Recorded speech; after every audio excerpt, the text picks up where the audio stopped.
Hello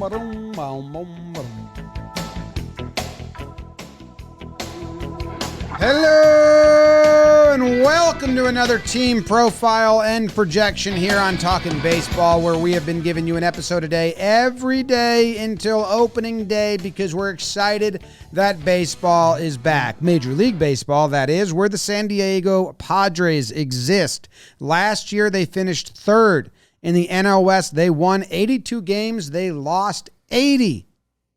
You guys ranked them 13th in Major League Baseball. And this is a little bit of an interesting one, in my opinion, because they have some heavy hitters. And then they have the rest of the team. Jake, they lost some guys. They lost. We all have lost.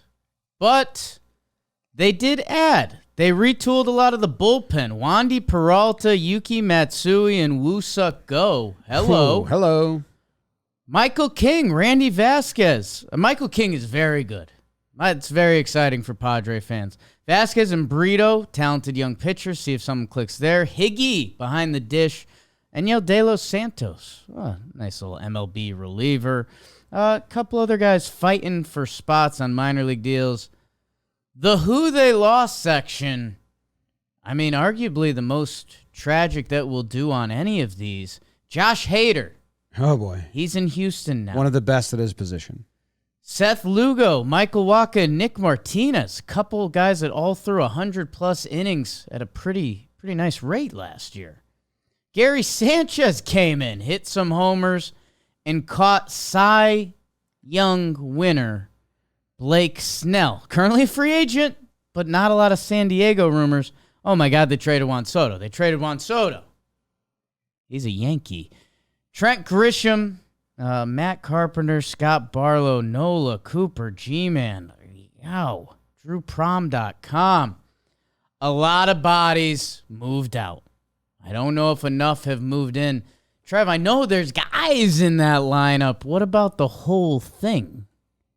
This is going to be interesting to see how they construct it, because all those guys you're talking about are all right-handed. So, do they just stack them all at the top of the lineup? Do they try to finagle some lefties somewhere in there? It'll be interesting. We know the mainstays. Ha-Sung Kim's going to be there at short this year because they're moving Xander Bogaerts full-time over to second base. We got Manny Machado most likely going to be most of the time at third base, although I'm sure he'll see sometimes at DH as well. You got those three guys plus Jake Cronenworth at first base. Those are going to be your infielders. Where is Cronenworth going to hit in the lineup? There's a couple beat writers asking, should he hit right in the middle of it to break up those righties? That'll be interesting to see what Schilt does there. Other than that, we got Fernando Tatis Jr. in right field. Campusano's going to catch. And then we don't really know who's going to be the DH, who's going to play center field for them. Is it going to be Jackson Merrill? Is it going to be Jacob Marcy? Is it going to be Profar? Is it going to be someone else that they bring in? So there's a lot of, like you mentioned, there's a lot of high-end talent here. It's the depth that we really got to figure out. Are they going to go straight young guys? A lot of these guys we're talking about, Jackson Merrill, Jacob Marcy, they don't have a lot of upper minor league level seasoning, if you will, but sometimes it doesn't matter. Marcy's coming off an AFL, Arizona Fall League MVP. Do you just stick him out there and see what happens? Some bench pieces for them. Higashioka will be the backup catcher. Cal Mitchell. There's just a lot of different options. We don't know exactly how it's going to shake out. I guess spring training will decide some things for them. Tyler Wade is also there as well. So there's bodies there. It's just interesting to see what's going to happen, because I don't really know. I don't think they do either. Not yet. James, tell us about that rotation. You got Joe Musgrove. Yes. He's coming back. Missed the second half of last year. Yu Darvish pitched all season. I think not great results, but a lot of winning efforts, I guess. Michael King, slated as their 3 pitcher, which is interesting to me. Has all the skill in the world, and I like him a whole bunch, but he's only started for half a year. Pedro Avila. He had a lot of games last year. Started, 7 games or so. Was much better in relief appearances last year. And then Randy Vasquez, Yankees prospect that came over, is their 5th starter as of right now. They also got Johnny Brito in the Soto trade, and he could get some starts maybe. And the bullpen, they added a bunch of names. They got Robert Suarez. Then they went out and they got Yuki Matsui. How do you say? Angel de los Santos? Luis Patino. Yeah. Tom Cosgrove, standard. Wandy Peralta is awesome. Steven Wilson and Woo Suk Go. This, to me, can be summed up in 3 losses. Okay, you lost Blake Snell. He won the Cy Young. Okay, you lost Josh Hader. He's one of the best closers in baseball. And you lost Juan Soto, one of the best hitters in baseball. So 3 of the losses are arguably top 3 at their position in the sport last year. You cannot fill that in any way. Now, they got a lot of underperformance from like their top heavy hitters, I think, in a way, or like it just never came together like you thought it would. So I still think there's enough at the top to carry these guys to where? I guess that's my question. The top of what? The rotation, the lineup? What are you talking about? Just in Not general, the roster? The lineup. Lineup and defense. The pitching is like there's an upside. There's also 3 stories underground, 2 stories above. Oh. One of those setups. I mean, look, yeah, we mentioned the high-end talent. Everyone knows they got that. Those guys have to do what they, have been doing in their careers. They have to be elite baseball players. And then the young guys, if that's what ends up happening, we're just getting guys from the system.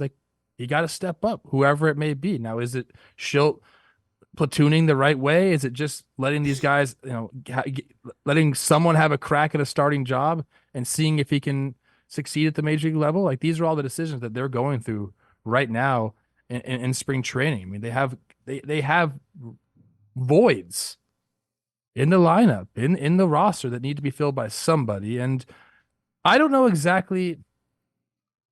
I guess Padres fans, let us know. Like, what would you consider the direction of the franchise right now?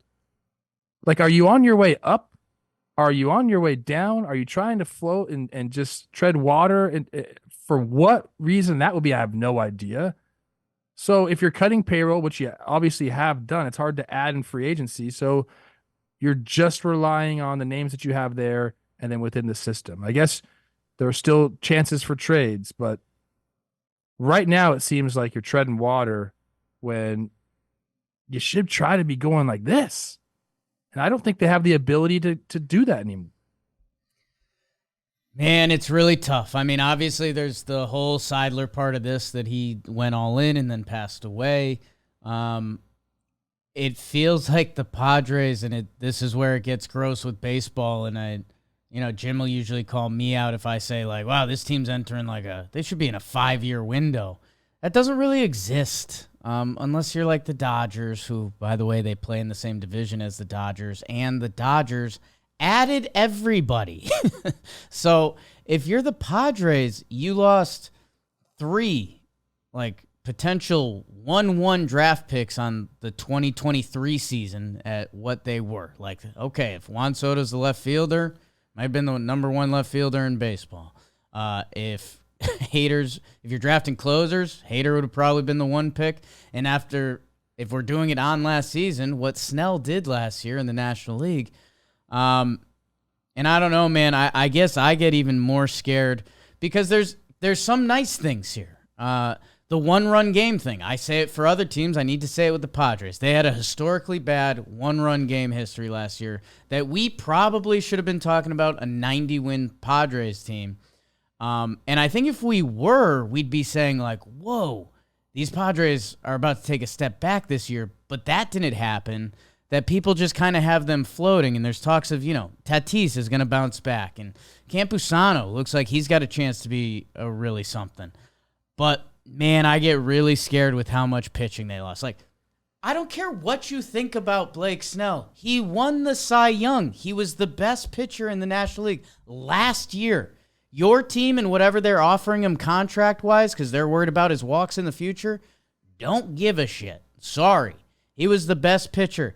And Lugo and Waka were really, really good too. So, I don't know, man. Depth was a problem with this team last year. The second part of their lineup, that was a problem last year. And now there's more depth issues all over the roster that, I don't know. The Snakes seem on the way up. Giants are weird. Padres, man, I'm looking and I'm worried. You know what Manny I'm worried Machado's about? recover. Well, yeah, go ahead. Sorry. I'm just worried about the manager situation. You know, Bo Mel is a player's manager. Like, you loved him, Trev. People like him. He is really respected by players. And then that whole article that came out last year that The Athletic wrote, where Preller wants to be the good guy, so he makes his managers be the bad guy, and Bo Mel didn't like doing that. Like, he didn't like having to be like the bad guy to the players because he's a player's manager. Didn't work out. So he's gone. And they bring in Schilt, a guy who the players ran out of town in St. Louis because they didn't like his approach to managing players.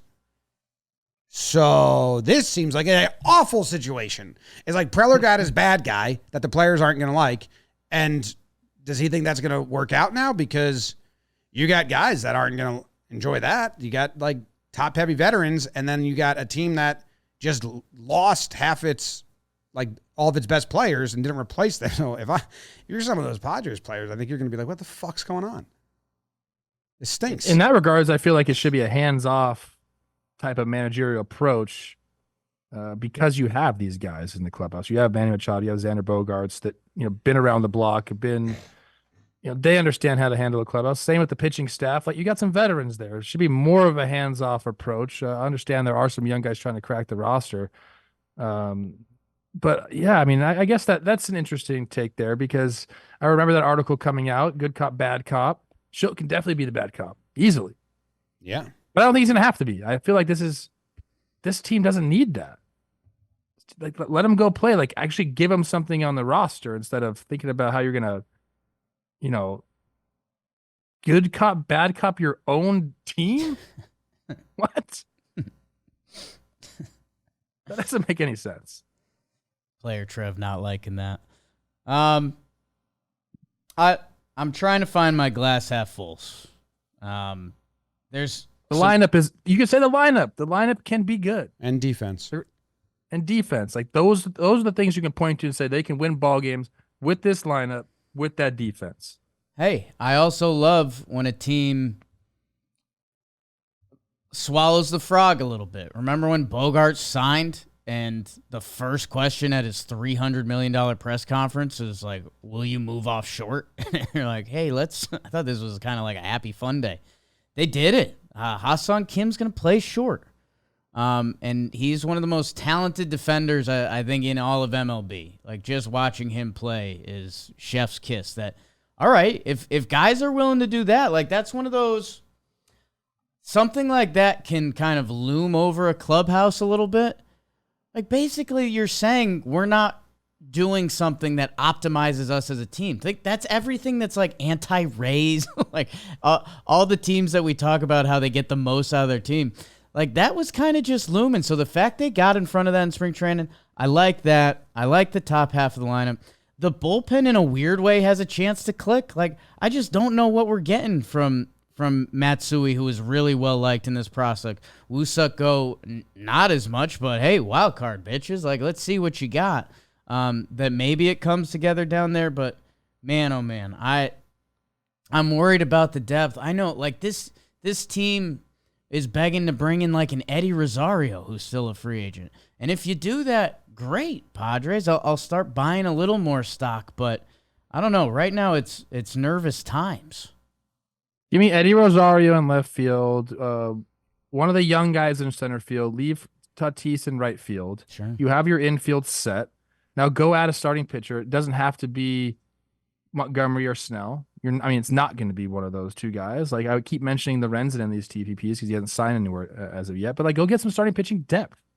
Well, I don't think they're adding. They might have to. I think they're not trying to win. That's crazy to me. I think they're trying to be they're trying to cut payroll. I sustainable understand and they're like get trying to under cut the payroll, tax and cut payroll. You still got to, with those guys, you're paying them forever. You got to, at some point. I think they are paying them forever, which allows them to regroup for a year or two, since they got fucking 4 players on the books until 2030. How do you feel as a fan base?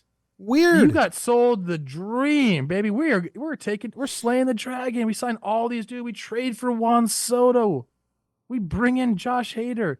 Like, you are just living the life of luxury. It's like you're living my life.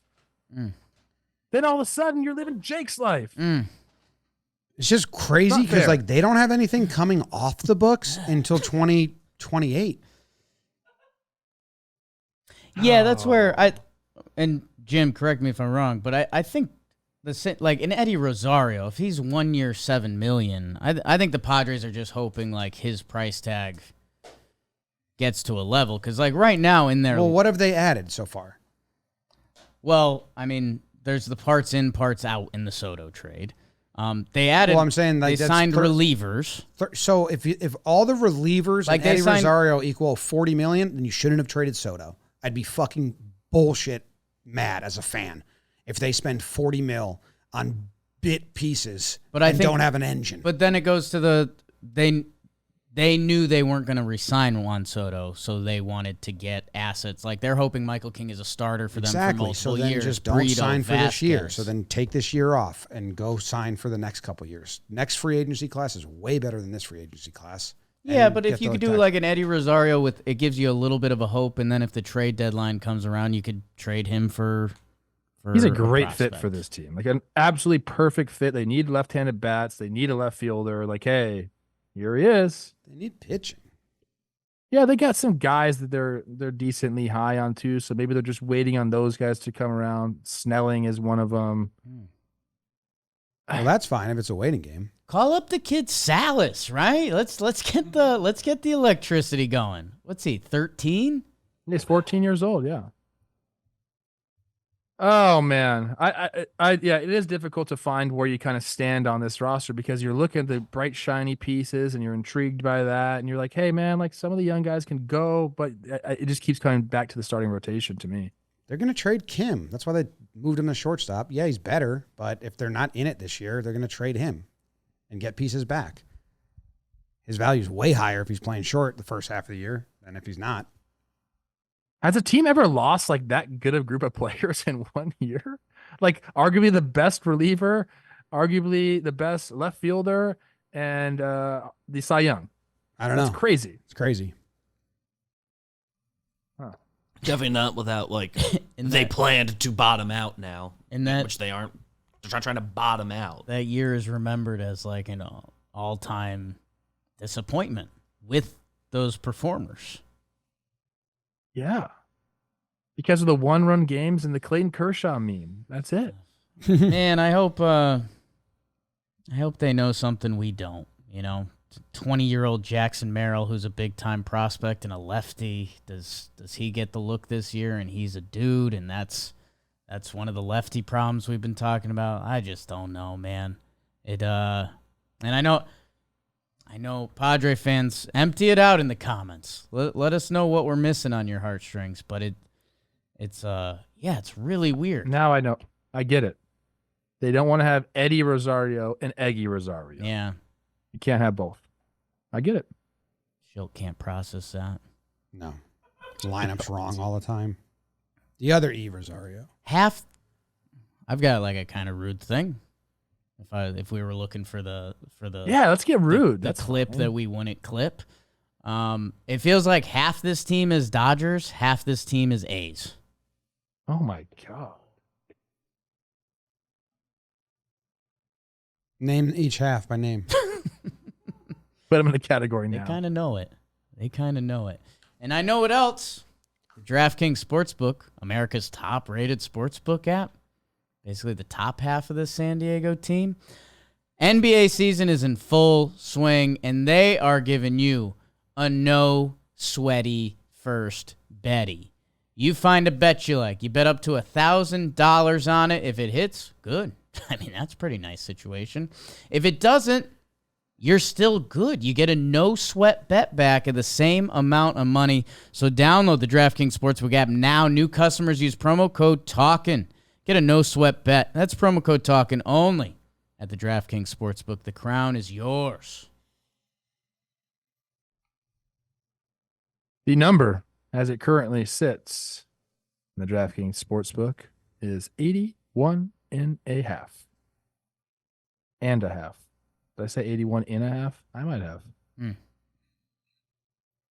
Mind you, they went last year in a very disappointing season with all those guys we mentioned, 82 and 80. I am going to take the under, and I might lock it in.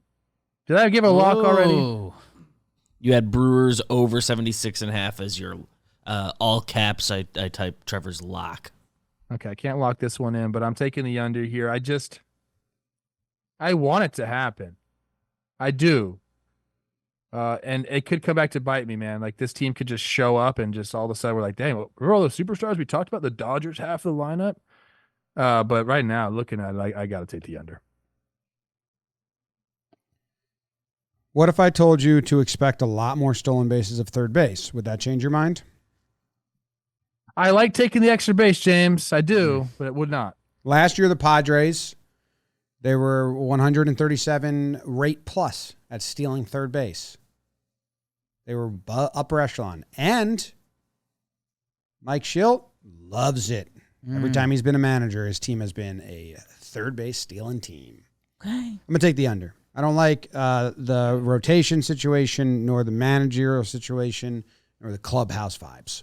A threefer. Yeah. I love the defense. Just throw that ball and let them go get it. Like, if this team and these young pitchers are walking people, I think you got to be like, yo, look behind you. We have gloves, infield and outfield. Put it in the zone.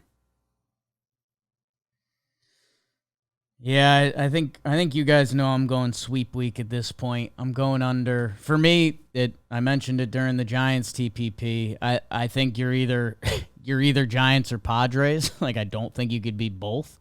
And I don't know. I kind of believe in a little bit of the Giants voodoo and their manager change, and a little more worried about the Padres voodoo and their manager change. So I'm going under with the Fathers. We all did take Giants over. The managerial thing, though, Bowman was just here. It didn't work out. It's better for the Giants. You hate Bowmel. You're saying that on the record. No. You know how I feel about managers. The only one that matters is Craig Counsell. Yeah. Hell yeah. It's Preller's team. Leave your comments. We will reply to each and every one thoughtfully. Chandler Siegel, was that your number one? Oh, no. They got a lot of good names. They got Homer Bush, Jagger Hines, Zach Rex, Tucapita Mercano, and Woo Suck Go. I mean, Dick Lovelady, Woo Suck Go, we're on a heater. Glenn Otto. You got better Mexican food than LA. I'll give that to you. Ooh. It's closer to Mexico. Logistics. I'm so hungry.